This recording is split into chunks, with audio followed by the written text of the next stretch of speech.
निष्पक्ष निर्भीक जन क्रांति का पक्षधर एक सैलाब, बिना डरे जनता की हक की आवाज मेट्रो टुडे लाइव पर फॉलो एवं सब्सक्राइब करें। हम हैं आपकी असली आवाज मेट्रो टुडे लाइव। नमस्कार, मैं हूं सुशील शंकर विग और आप मेरे साथ देख रहे हैं आपका अपना बढ़ता हुआ चैनल मेट्रो टुडे लाइव। आज हमारे साथ जो आई हुई हैं वो हैं नोखा से प्रिंसिपल आरती पारिक जी। और आरती पारिक जी प्रिंसिपल ही नहीं है बल्कि ये एक लेखिका भी है। लेखिका के रूप में हम आपको इसलिए इनका परिचय कराना चाहते हैं क्योंकि अगर ये लेखनी से अपनी लिखती हैं तो ये दिल की बात लिखती हैं। आरती जी, आपका बहुत-बहुत स्वागत है मेट्रो टुडे लाइव में। दिल से आभार है सर आपका भी। आरती जी, बगैर टाइम वेस्ट किए हुए हम आपसे सीधा सवाल करना चाहते हैं। आज सनातनी धर्म भूमि पे जो जननी भूमि है संबल, संबल एक सनातन की धर्म भूमि है यानी जननी है। तो संबल में ऐसी क्या चीज है कि संबल किस लिए मशहूर हो गया सनातनी जननी भूमि के लिए? जी सर जैसा कि हम सब जानते हैं कि भारत एक तपोभूमि रही है। जी हमारे जो पौराणिक ग्रंथ वगैरह हैं और जितने भी पुरातत्व विभाग से हमें अवशेष मिले हैं, उनमें जी जी। अधिकतर शिव और शक्ति के अवशेष मिले हैं। ये बड़े सौभाग्य हम्म, की बात है कि यूपी एक ऐसा प्रदेश है जहाँ पर संबल जैसा क्षेत्र पाया गया है और संबल में मिलने वाले जितने भी अवशेष मिल रहे हैं, जितने भी बावड़ियां मिल रही है, मंदिर मिल रहे हैं, आए दिन वो चर्चाओं में रहता है।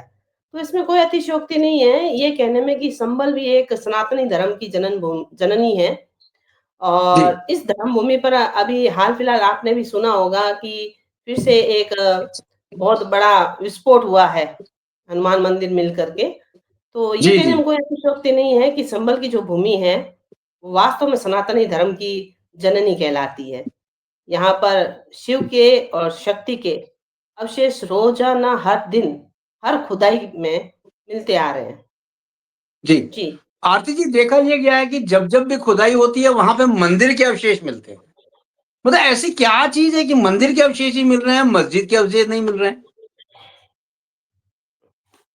सर जी। भारत भूमि हमेशा से ही सनातनी भूमि रही है हम्म, और शुरुआत जहाँ पर भी देखा जाए, तो हमेशा ही सनातन धर्म से ही शुरू हुआ है। जी जी। सनातन धर्म की भूमि है हमारी भारत भूमि। इसलिए यहाँ ज़्यादातर क्या है अवशेष जो हैं, वो सनातन धर्म के ही मिल रहे हैं। रही बात मस्जिद की, जी जी। तो ऐसी बात नहीं है सर मस्जिद नहीं मिल रही है, लेकिन पुरातत्व अवशेषों में मस्जिद का कम मिलना इसलिए होता है, क्योंकि यहाँ पर शुरू से ही सनातन धर्म का प्रवाह चलता गया है। धर्म ग्रंथों द्वारा, पुरानी किताबों में और बड़े-बड़े लेखकों द्वारा जो लिखा गया है, बड़े-बड़े जो मंदिर हैं, बड़ी-बड़ी जो पुराण कथाएँ हैं, लघु कथाएँ हैं, दंत कथाएँ हैं, इन सभी में ईश्वर का ही अवलेख मिलता है सर। जी जी। तो इसलिए अधिकतर क्या है, भारत भूमि जी पर जी। ईश्वर का ही अवशेष मिलता है। अधिकतर जी शिव जी। और शक्ति का, विष्णु, लक्ष्मी का, इनका अवशेष मिलता है। जी जी।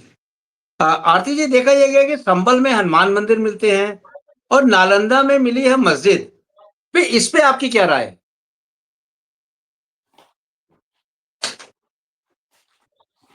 जी। सर देखो आरती जी, आपको मेरी आवाज अगर आ ये रही है?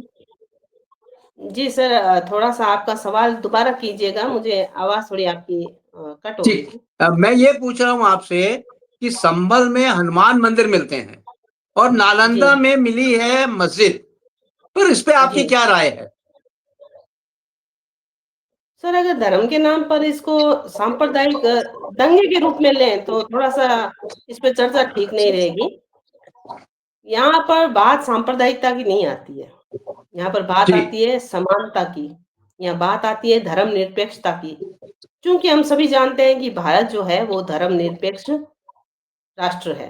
जी। जी लेकिन थोड़ा-सा अफ़सोस इस चीज़ का होता है कि जहाँ हिंदू लोग नालंदा में मिलने वाली मस्जिद पर टाइम टू टाइम अज़ान लगा रहे हैं, लेकिन वहीं पर हमारे संबल में ज़्यादातर मुस्लिम भाई रह रहे हैं, लेकिन उस मंदिर को खोलने की हिमाकत किसी ने नहीं की, किसी ने चर्चा तक नहीं की। कि हाँ, यहाँ मंदिर है, उसे खोलना चाहिए। हाँ, उनका हम धन्यवाद इस बात के लिए ज़रूर देंगे कि उन्होंने उस मंदिर में अगर ताला नहीं खुलवाया है, तो उस मंदिर को क्षति भी नहीं पहुँचाई है। जी, इस चीज़ के लिए उन्हें धन्यवाद देंगे। लेकिन भारत सरकार को ये चीज़ तो देखनी चाहिए कि मोमडन है, वहाँ हिंदू आज भी अज़ान दे रहा है, लेकिन ये भारत राष्ट्र हिंदू राष्ट्र है। तो यहाँ बात सांप्रदायिकता की नहीं आ रही है, धर्म की नाम पे नहीं आ रही है, ये बात आ रही है कि जिस धर्म को हम तवज्जो दे रहे हैं, तो हम हमारे धर्म को कैसे भूल रहे हैं? हुँ, सम्मान सभी का करें, किंतु अपनी माता को ना भूलें। वही बात है, अपने धर्म को तो हमें कम से कम ये तवज्जो देनी चाहिए ना। जब हमारे धर्म के लोग दूसरे धर्म को अपना मान रहे हैं, उसे इज़्ज़त दे रहे हैं, मान दे रहे हैं, तो वे लोग भी इसे मान और सम्मान दें, तभी ये जी, राष्ट्र एक होगा और धर्मनिरपेक्ष कहलाएगा। तो जी, सरकार भी जी, इस चीज़ों पे थोड़ा ध्यान दे। जी, जी। आरती जी देखिए, अभी आपने सुना भी होगा और देखा भी होगा कि 64 करोड़ लोग जो है महाकुंभ में उन्होंने स्नान किया और जी, महाकुंभ में स्नान करने से सनातन बहुत जागृत हुआ है। लेकिन मैं आपसे बिल्कुल। फिर यहाँ एक क्वेश्चन करना चाहता हूँ, जी, मतलब मेरे दिमाग में ये बात आ रही है कि क्या ये सनातन वाक़ई में जागृत हुआ है या ये कुछ ऐसी चीज़ थी जिसे सनातन को वापस जागृत करने में सीएम योगी का हाथ रहा है? जी, सर हर बात के 2 पहलू निकलते हैं हमेशा। जी बताएँ। अगर हम सीएम साहब की बात करें, तो कट्टर सनातनी हैं वे। बिल्कुल वे सही। कट्टर सनातनी हैं और वे चाहेंगे कि जिस भूमि तपोभूमि पे वे रह रहे हैं, उस भूमि पर सदा ही सनातन धर्म प्रवाहित होता रहे। प्रत्येक व्यक्ति के दिमाग बिल्कुल में, सही है। खून में सनातन रहे। जी, तो बिल्कुल सही। उन्होंने जो प्रयास किया, वो सराहनीय नहीं, वो प्रशंसनीय भी है। उससे हिंदू लोग आपस में जुड़े भी हैं। जी, ऐसी जी। बात नहीं है कि जुड़े नहीं हैं, सनातन के प्रति जो उन्होंने मशाल जागृत की, प्रत्येक हिंदू के हृदय में वह जागृत हुई है सर।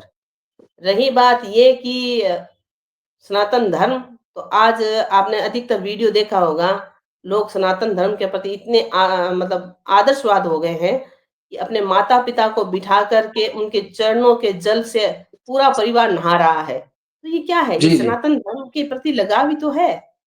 कि जी, जी। माता-पिता का महत्व आज बच्चा-बच्चा समझ रहा है और जो नहीं जी, जी। समझ रहा है, वह भी धीरे-धीरे समय के साथ प्रवाह में समझ जाएगा क्योंकि जी, परिवर्तन जी। एक साथ नहीं आता, जी, परिवर्तन धीरे-धीरे आता है। जी। आरती जी देखा ये गया है कि जो सनातन धर्म है इसमें यंग जनरेशन यानी कि जो उभरते हुए बच्चे हैं, छोटे से बच्चे हैं, आप तो एक प्रिंसिपल भी हैं, आप इसको अच्छी तरह समझा सकती हैं कि उन जी, बच्चों में सनातन धर्म हम किस तरह से प्रभावित करें ताकि वो अपनी माता-पिता के भी रक्षक बने, माता-पिता की भी आज्ञा माने और सनातन धर्म को एक अच्छे राह पे लेके जाएँ। यानी आप इसको बताएँ कि जो यंग जनरेशन है, उनको क्या करना चाहिए? सर जी। मैंने पहले भी इस बारे में एक चर्चा करी थी कि शुरुआत जी, हमेशा जी। घर से ही होती है। तो माता-पिता को अपने घर में मतलब आप आरती जी आध्यात्मिकता सिखा। आरती हाँ जी जी, आरती जी यहाँ मैं आपको रोकना चाहूँगा। आप ये कहना चाहती हैं कि charity starts begins from home. बिल्कुल सही कहा आप। बिल्कुल सर। बिल्कुल सही। बोलिए, बोलिए। जब तक घर का माहौल माता-पिता जो कर रहे हैं, बच्चा भी तो वही सीखेगा। ये नॉर्मल सी जी, जी, बात है जी। सर, कि घर में बिल्कुल जो सही है। चल रहा है ना, सबसे बड़ा प्रभाव बच्चे पर वहीं पड़ेगा। वही तो पड़ता है। माता-पिता को जी, सबसे पहले सूर्य नमस्कार से लेकर कर रात्रि तक एक जी। सुंदर आध्यात्मिकता के रूप में ही प्रस्तुत करना चाहिए। बिल्कुल सही। मैं मानती हूँ सर कि भागती हुई लाइफ है, किंतु परंतु भी चलता है, मनमुटाव भी चलता है, किंतु इन सब का असर बच्चों तक ना जाने दें। ये जी, एक रक्षात्मक प्रणाली के रूप में हस्बैंड वाइफ है तो और पारिवारिक है तो उसमें एक समझ का भाव डालना पड़ेगा। यदि सासू माँ है तो उसको माँ के रूप में, बहू है तो उसको बेटी के रूप में, मतलब ये ईगो कहीं नहीं आना चाहिए कि मैं बड़ा, मैं छोटा। तो बालक भी वही चीज़ सीखेगा जी, और जी। जहाँ तक हो सकता है घर के किचन में घर की महिला का ही प्रधान हाथ रहना चाहिए। वो जिस भाव से भोजन बनाएगी, उसी भाव से सभी खाएँगे। बच्चे जी, को शुरुआत से ही एक आसक्ति देनी चाहिए, एक आस्था देनी चाहिए कि एक एनर्जी सिस्टम है, तुम्हें उसकी मदद से आगे बढ़ना है। तो एक झुकाव ईश्वर के प्रति हमेशा रखना चाहिए बच्चे को और सबसे बड़ा जी, माता-पिता के प्रति। उन्हें जी, इस जी, महत्व का पता होना चाहिए कि वे माता-पिता किसके लिए कर रहे हैं और निस्वार्थ भाव से कर रहे हैं। तो जो हमारे देश में अभी अंग्रेजी कल्चर चला हुआ है ना, हुँ, हुँ, फादर्स डे, मदर्स डे, ये हमें नहीं अपनाने। ना तो हमारे माताजी और पिताजी वृद्धाश्रम में गए हैं, ना ही उनको मनाने के लिए साल भर में 1 बार हमें जाना है, जो फादर्स डे और जी, जी, मदर्स डे मनाएँ। ना ही बालक को हमने कोई बेबी किड केयर में डाला हुआ है कि साल भर में माता और पिता एक-एक बार मिलने बारी-बारी से आते हैं और फादर्स मदर्स डे मनाया जाए। हमारे यहाँ जी, तो मातृ पितृ चरण स्पर्श डे रोज़ाना होना चाहिए। माता-पिता का चरण हाँ, स्पर्श करके ही आप मतलब जी, बुजुर्गों का जी, स्पर्श चरण स्पर्श करें, तभी दिन की शुरुआत हो। ये बच्चे के दिमाग में डालना नहीं है, ये शुरुआत हम लोगों को करना है अपने माता-पिता से, तो वो स्वतः ही अपने ठीक है। आप करेंगे और जी, वही पीढ़ी यंग पीढ़ी आ बनेगी। जी, जी। आरती जी, मैं आपसे ये पूछना चाहता हूँ कि जो स्कूल में बच्चे जाते हैं, वो जी, अगर तिलक लगा के जाते हैं, तो दूसरे बच्चे जो हैं, उसका मज़ाक उड़ाते हैं। ऐसा बिल्कुल क्यों? सर। ऐसा क्यों? ऐसा इसलिए है सर कि स्कूल में ही बच्चों को तिलक का महत्व दिखाया जाए। तिलक का मतलब होता है आपके दिमाग का सेंटर पॉइंट, करेक्ट। एक ध्यान केंद्रित करने वाला बिंदु। जी, मस्तिष्क का बिंदु कौन-सा होता है ध्यान केंद्रित करने वाला? मस्तिष्क होता है। जी, जी, नेगेटिव एनर्जी वाला हो, चाहे पॉजिटिव एनर्जी वाला हो, उसका पूरा जी, ध्यान आपके एकमात्र मस्तिष्क पर जाता है। करेक्ट। इसलिए सनातनी धर्म वाले यदि तिलक लगाते हैं, तो उस तिलक का एक पॉजिटिव प्रभाव पड़ता है सामने वाले पर। जो तिलक लगाता जी, है, उसका एक विशेष व्यक्तित्व बन जाता है।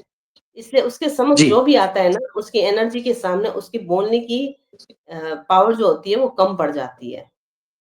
जी। और सर मज़ाक उड़ाने में कोई बड़ी बात नहीं है, क्योंकि उन्हें नॉलेज नहीं होता तो वो मज़ाक उड़ा देते हैं।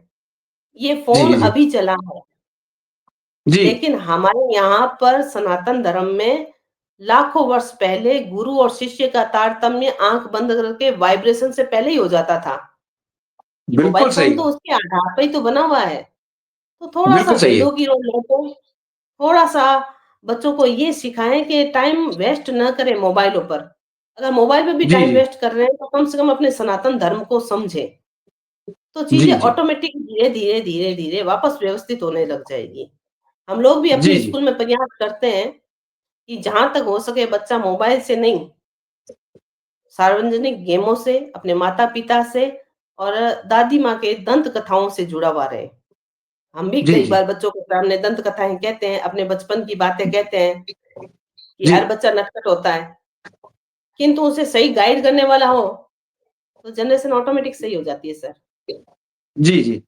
अ, आरती जी, आपसे चलते-चलते मैं ये पूछना चाहता हूँ या आप 144 करोड़ जनता को क्या संदेश देना चाहती हैं? वो संदेश दें आप। एक 144 करोड़ जनता को सर मैं एक ही जवाब दूँगी कि जहाँ तक हो जी, सके अपने सनातन धर्म को महत्व दें, जी, जी। क्योंकि मैं जन्म के आपसे साथ जी, जी। जी, बोलें, बोलें, बोलें। क्योंकि जन्म के साथ तू प्राण ही लाया था। जन्म के साथ तू प्राण ही लाया था। नामकरण और धर्म का चोला किसने पहनाया था? रक्त धार सदा लाल रही है सभी की। कर्मों की पोटली रिक्त थी, बस वहीं भरकर ले जाएगा। याद रहे मानव बनकर आया था तू। याद रहे मानव बनकर आया था तू और तेरे जाने के बाद सिर्फ तेरी मानवता का व्याख्यान यहाँ रहे, ये याद रखना तू। बस मानव को बिल्कुल सही, मानव बनकर रहना चाहिए। सही, बिल्कुल सही गलत, कहा। उचित, अनुचित इनका ध्यान होना चाहिए, तभी वो मानव है। और एक छोटी-सी बात और कहूँगी सर, शायद मेरे जी, इस बोलें। कथन पर किसी को आपत्ति हो, मुझे कोई फ़र्क नहीं पड़ता कि मैं सनातन हूँ, इस नहीं, नहीं। बात को कहने पर नहीं, मुझे नहीं। कोई बोले बोले बोले। डर भी महसूस होगा, कोई दुःख महसूस नहीं होगा। जन्म से जी, तो जी। सभी हिंदू ही होते हैं, बाकी धर्म तो बाद में बनाए जाते हैं। करेक्ट, बिल्कुल सही कहा। मैं किसी विशेष धर्म का करेक्ट। नाम नहीं ले रही, पर सच नहीं, यही है बिल्कुल सर, सही कह रहे जन्म हैं। से सभी हिंदू ही होते हैं और उन्हें अलग धर्म का बाद में बनाया जाता है। जी, जी। बिल्कुल सही कहा। तो ये थी हमारे साथ आरती पारीक जी, जिनको अभी आपने सुना। उन्होंने बहुत अच्छी तरह बताया कि सनातन धर्म क्या चीज़ है और सनातन धर्म को किस तरह से लोगों को अपने ज़हन में डालना चाहिए। तो बहुत-बहुत धन्यवाद आरती जी, आपका आने के लिए। Thank you very much. जय हिंद, जय दीपावली भारत। में आपने समय कंफ्यूज दिया। हुई है तो थैंक यू। माफ़ी चाहूँगी। Thank you.